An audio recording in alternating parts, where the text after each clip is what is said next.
ইমরান, ইমরান, তোমার টাওয়াল নাও। কি ব্যাপার, গেট খুলতে এত দেরি হয়েছে কেন? কখন থেকে ডাকতেছি, আর টাওয়ালটা কি তুমি নিয়ে আসতে পারো না নাকি? নাও। কি ব্যাপার, আজকে তুমি আমাকে এরকম ইগনোর করছো কেন? অন্যদিন তো তুমি আমাকে ওয়াশরুমে টেনে নিয়ে যাও, কিন্তু আজকে দেখছি তুমি চুপচাপ হয়ে আছো। কি হয়েছে বলো তো?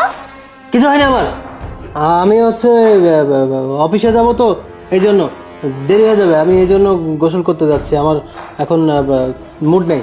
যাও। কি ব্যাপার, তুমি আমার সাথে এভাবে কথা কেন বলতেছো? আচ্ছা ঠিক আছে, ওই কাজের মেয়েকে কি তুমি দেখেছো? ওকে তো কোথাও দেখছি না। কাজের মেয়েকে আমি কোথা থেকে দেখবো? হ্যাঁ, আমি দেখছো না গোসল করতে আসছি, আর তুমি কাজের মেয়ের কথা আমার কাছে জিজ্ঞেস করছো কেন? দেখো বাইরে কোথাও গেছে। আহা, মাথা ঠান্ডা করো। ঠিক আছে, যাও তুমি গোসলে যাও।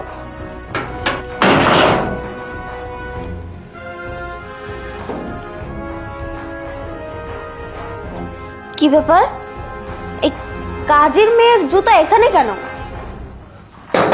ইমরান, এই ইমরান, দরজা খোলো।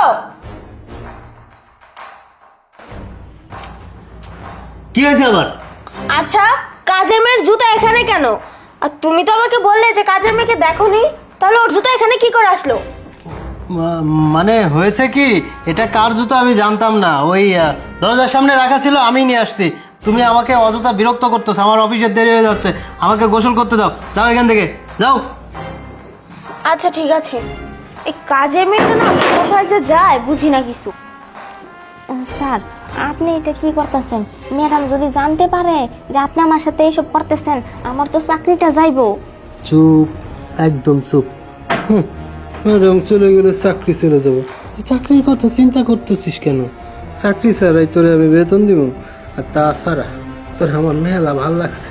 শোন, আমার বউর কাছ থেকে তোর কাছে আমি বেশি সুখী। তুই কাজের মেয়ে হইলে কি হবে, ভালোই মজা করতে পারিস। শোন, বেশি করিস না, আমি তোরে অনেক টাকা পয়সা দিব, তুই কোনো সময় ভুল কইরাও কারোর কাছে কিছু কবি না, ঠিক আছে? আচ্ছা স্যার। হ্যাঁ, এখন একটু দুজন মিলে। ইমরান, ইমরান, দরজা খোলো বলছি, না হলে আমি ভুলে যাব যে তুমি আমার হাজবেন্ড। ইমরান, ইমরান, দরজা খোলো বলছি।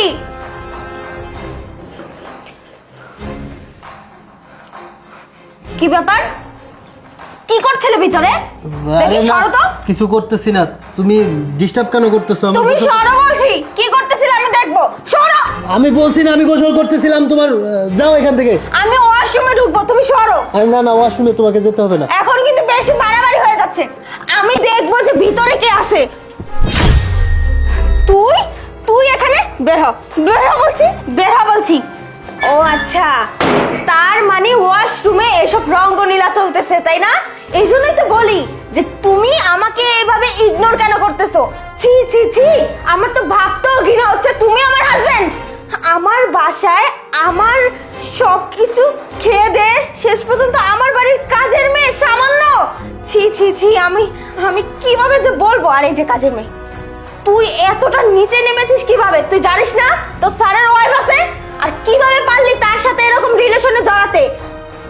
ম্যাডাম, আমি স্যারকে অনেকবার বলছি যে এসব না করতে, কিন্তু স্যার তো আমার কোনো কথাই শুনেনি, জোর করে আমাকে বাথরুমে নিয়ে চলে গেছে। এই মিথ্যা কথা বলবি না। জান শোনো, আসলে ওই জোর করে বাথরুমে গেছে, বুঝছো? চুপ, আরেকটা কথা বলবে না। ও জোর করে বাথরুমে গেছে না? শোনো, ও এবারে কাজের মেয়ে, আর কাজের মেয়ে কখনো মালিকের সাথে গিয়ে এরকম ফষ্টি নষ্টি করতে পারে না, যদি তুমি সাই না দাও। আমি সব কিছু এখন ক্লিয়ার হয়ে গিয়েছি, এজন্যই তো বলতেছি দিনের পর দিন আমার সাথে কেন এরকম ব্যবহার করতেছে। আমাকে ভালো লাগে না, আমার থেকে বেশি সুন্দরী কাজের মেয়ে না? থাকো না তুমি কাজের মেয়ের সাথে, যাও রাস্তা গিয়ে থাকবে। আমার এই বাড়িতে আর 1 মিনিটও তোমার জায়গা নেই। যাও, যা বলছি। আর তুই দাঁড়িয়ে কি দেখতেছিস? যা, বের হ, বের হ বলছি।